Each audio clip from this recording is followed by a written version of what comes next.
तर राज्यातल्या लाडक्या बहिणींसाठी लाडकी बहीण योजनेच्या 17व्या आणि 18व्या हप्त्यासंदर्भात एक मोठी खुशखबर, एक मोठी आनंदाची बातमी आलेली आहे.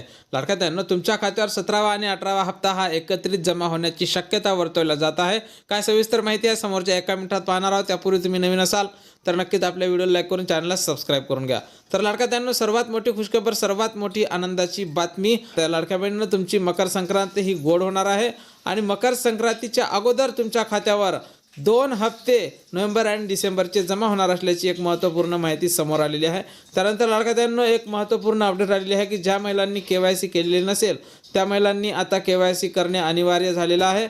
कारण KYC करण्याची मुदतवाढ तुम्हाला मिळणार नाही. 31 डिसेंबरच्या अगोदर तुम्ही जर KYC केलेली नसेल तर तुम्हाला लाडकी बहीण योजनेचे समोरचे हप्ते मिळणार नाही. नोव्हेंबरच्या हप्त्यासाठी तुम्हाला KYCची गरज नसणार आहे, पण समोरचे हप्ते म्हणजे डिसेंबर आणि जानेवारीच्या हप्त्यासाठी तुम्हाला KYC करणे अनिवार्य आहे. अन्यथा तुम्हाला लाडकी बहीण योजनेचा हप्ता हा मिळणार नाही. त्यानंतर लाडक्या बहिणींनो, नोव्हेंबर आणि डिसेंबरच्या हप्त्या वितरणासंदर्भात जशी काही नवीन अपडेट येईल सर्वप्रथम तुम्हाला आपल्या चॅनलवर पाहायला मिळणार आहे. त्यापूर्वी तुम्ही जर नवीन असाल तर नक्कीच आपल्या व्हिडिओ लाईक करून चॅनलला सबस्क्राईब करा. धन्यवाद.